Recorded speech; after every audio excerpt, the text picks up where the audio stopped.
Hey, what's up guys, it's Shakes here coming at you with another video, and basically what this video is today is how to build a slasher.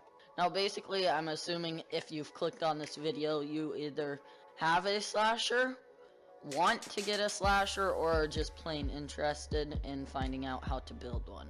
Now I'm gonna be doing a lot of these type of how to build videos. I've done a lot of research on characters and archives, and I think I have a decent knowledge of what's going on. So I'm gonna show you guys my attributes, and so you guys can see that I'm only an 84 overall, 6'5" slasher in the small forward position.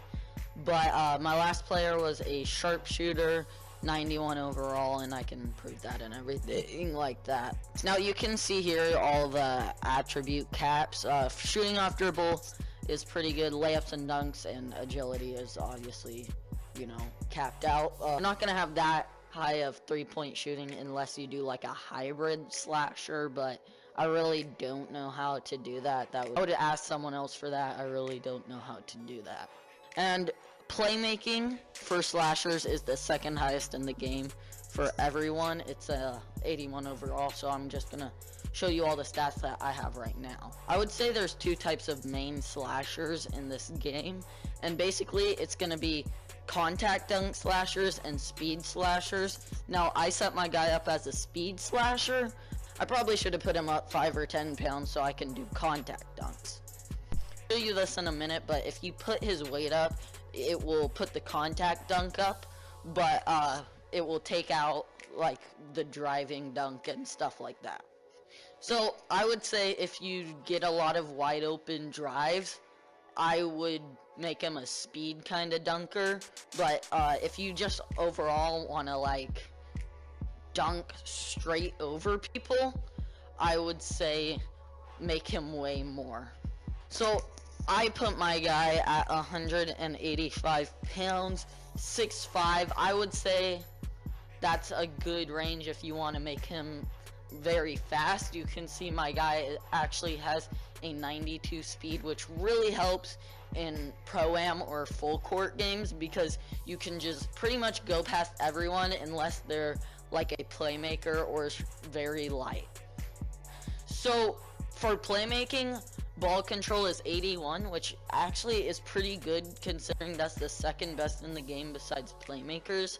Obviously the weights and stuff matter, but 81 is solid. You're not going to be crossing people over too much, but it's good enough to where you can maneuver around people. So when you make your player, I'd say put him as a small forward. Overall, small forwards probably have the most dunks in the game that they can do. You guys probably know this, but like certain dunks you have to be a certain position, and small forward pretty much covers all of them except for big man dunks, which you don't really need if you're small forward.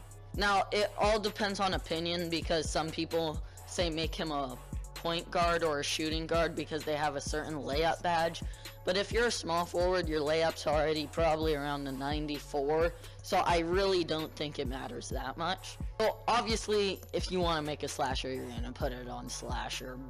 So height, let's just look into this. I think I've already mentioned this, but I'd say I would put him between 6'5" and tops 6'8". And like I said, this is all depending on what type of slasher you want to make.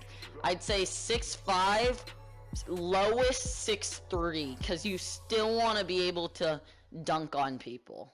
Yeah, I wouldn't recommend 6'3", but if you're set on it, I would say you could, but yeah, I wouldn't recommend that because as you can see on the left, your standing dunk takes a huge hit. Your driving dunk even takes a hit. Your contact dunk takes a big hit.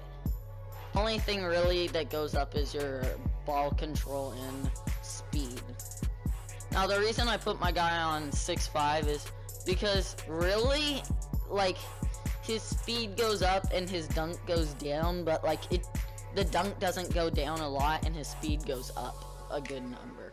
I wouldn't say make a 6'8" one either because they're not going to be that fast unless you make them really light, which if you make them really light, they're going to be a speed slasher, so there's no point in making him 6'8" because it's just going to make him take a hit overall. So as I said, this is all personal preference. You do what you want, but I'm just gonna keep him at 6'5".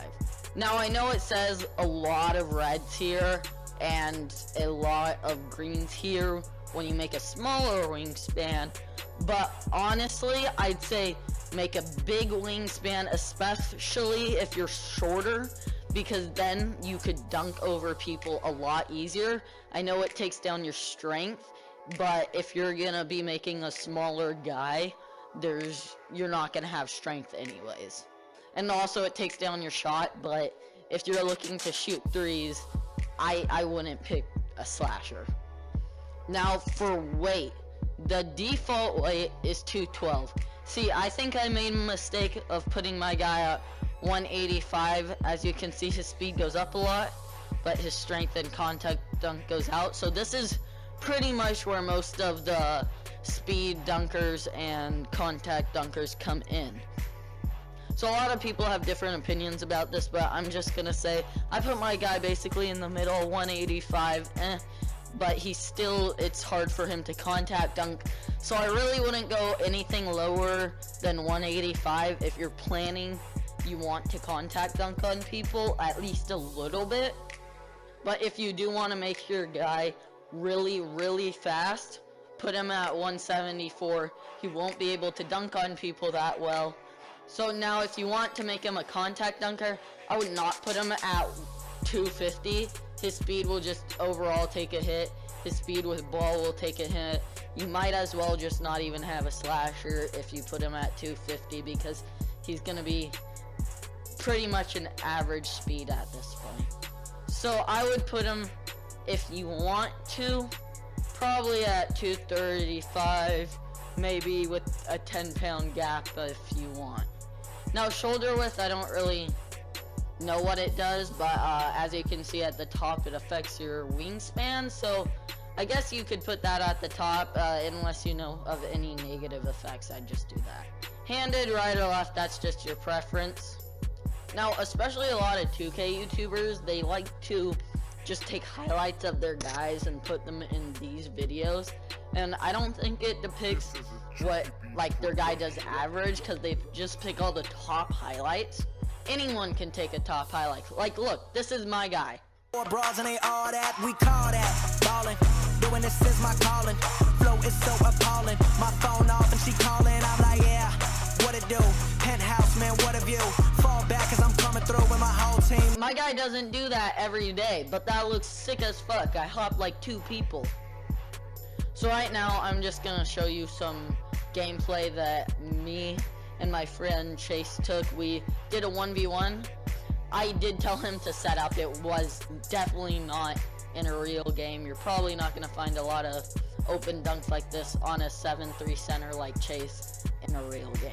Chase's guy has a big weight for an NBA player, so like it's pretty much dunking on one of the hardest people to dunk on.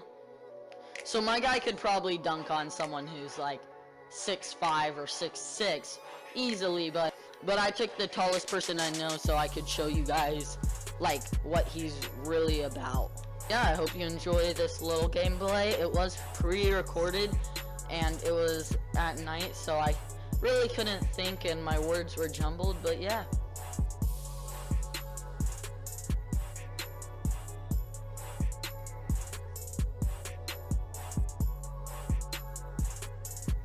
Friend Chase on Under the Hoop, shout out to him. And alright guys, this is the end of the video. I hope you guys learned something new this video, or even learned maybe what you don't want to do. And yeah, I hope you guys enjoyed. Peace.